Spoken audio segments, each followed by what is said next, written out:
So good evening friends, welcome to my channel Edward wings. And JKSSB की तरफ से हाल ही में जो विड्रॉन फॉरेस्टर की पोस्टें थी, आपको पता है 250 के लगभग फॉरेस्टर की पोस्टें एडवर्टाइज हुई हैं, जिसकी डेट भी जो है अभी आई थिंक 20 सितंबर तक जो है बढ़ा दी गई है। तो इसको लेकर जो है कुछ इश्यूज थे। कैट में एक केस जो है इसको लेकर जो है फाइल किया गया था एंड आज उस केस को हेयर किया कैट ने, और उस केस को हेयर करने के बाद इन जो पोस्टें एडवर्टाइज हुई हैं फॉरेस्टर की, उसके ऊपर स्टे लगा दिया गया है। तो क्यों लगाया गया है स्टे एंड क्या आगे होगा, इसके ऊपर डिस्कशन करेंगे इस वीडियो के ऊपर। आइए स्टार्ट करते हैं वीडियो। तो इशू क्या होता है कि जब ये पोस्ट एडवर्टाइज होती हैं, आपको पता है इसकी क्वालिफ़िकेशन जो है वो रखी जाती है 10+2 विद साइंस। ठीक है, तो जिनके पास साइंस है 10+2 में ऑलमोस्ट हर किसी के पास साइंस होती है आर्ट्स के अलावा। ठीक है, नॉन मेडिकल वाले भी साइंस बैकग्राउंड में ही गिने जाते हैं। तो इस क्वालिफ़िकेशन को लेकर जो है जो बीएससी फॉरेस्ट्री के बच्चे थे वो जो है कैट में पहुँच गए।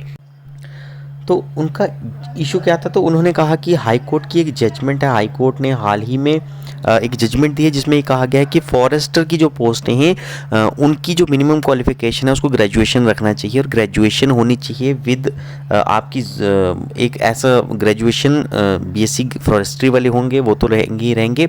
उसके अलावा जो ग्रेजुएशन जिनमें जिनके पास ग्रेजुएशन है और साथ में बॉटनी जोलॉजी इनमें से कोई एक सब्जेक्ट है, वो जो है इसके लिए एलिजिबल होने चाहिए। ये जो है ये कहा गया है बच्चों की तरफ से, बीएससी फॉरेस्ट्री के जो बच्चे हैं। तो इसी जजमेंट का हवाला देते हुए कैट में ये प्रेजेंट किया गया है कि ये जो 10+2 वाले बच्चे हैं, यानी जो ग्रेजुएशन कर रहे हैं अभी या ग्रेजुएशन कर 12th करके जो है वो अभी फ्री बैठे हैं, ऐसे बच्चे जो हैं ये एलिजिबल इस पोस्ट के लिए नहीं होने चाहिए। इनका कहना है कि सिर्फ ग्रेजुएट बच्चे जो हैं इसमें एलिजिबल हों, यानी ग्रेजुएट चाहे बीएससी फॉरेस्ट्री के बच्चे हों, चाहे आप साइंस के स्टूडेंट ले लें जिसमें आपको बीएससी के साथ आपका जोलॉजी या बॉटनी का एक सब्जेक्ट होना चाहिए जिसमें आप प्लांट्स के बारे में, जंगल के बारे में थोड़ा बहुत जानते हो, ऐसा कोई एक सब्जेक्ट आपका होना चाहिए। तो ये मिनिमम क्वालिफिकेशन रखी गई है, ये कहना है हमारे बीएससी फॉरेस्ट्री के बच्चों का जिन्होंने इसके ऊपर केस किया है।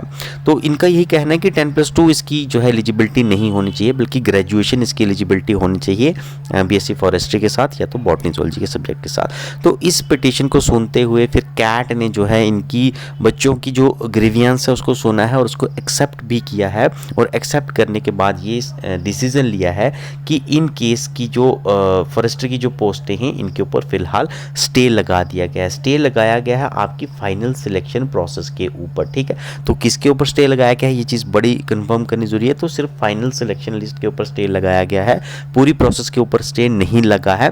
यानी जेकेएसएसबी चाहेगी, फॉरेस्ट डिपार्टमेंट चाहेगा तो इसके पेपर जो है वो कंडक्ट करवा सकता है। अब ये बिल्कुल इनके ऊपर डिपेंड है, कंडक्ट करवा सकता है, लेकिन जो फाइनल सिलेक्शन रहेगी यानी रिजल्ट जो आना है वो अभी तक विदहोल्ड रहेगा जब तक आप इस केस की वर्डिक्ट नहीं सुन सकते। ठीक है, तो फाइनल सिलेक्शन पर जो है इसका वो स्टे रहेगा, एग्ज़ाम करवा सकती है जेकेएसएसबी अगर चाहेगी।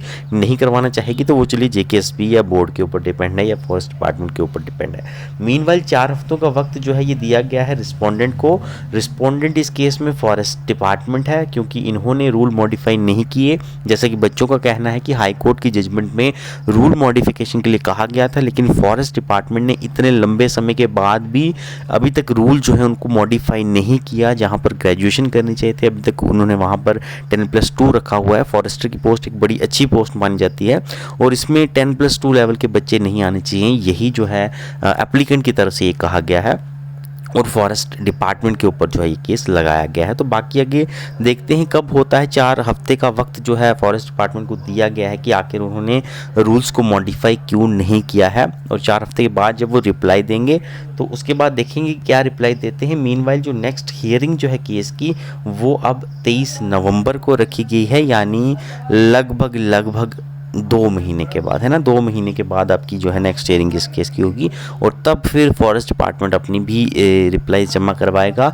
एप्लीकेंट भी अपनी और भी देखेंगे क्या उनको जो है वहाँ पर प्रोड्यूस करना है। बाकी हाई कोर्ट जो है डिसीजन कब लेना है ये तो चलिए आने वाले वक्त में पता चलेगा। फिलहाल के लिए अभी यही है कि फॉरेस्ट डिपार्टमेंट के ऊपर कैट की तरफ से फाइनल सिलेक्शन के ऊपर जो है वो स्टे लगा दिया गया है। बाकी भी न्यूज़ बने रहेगा हमारे चैनल के साथ, जैसे जैसे जो न्यूज़ मिलेगी वो आप लोगों तक पहुँचती रहेगी। Thank you, have a nice day.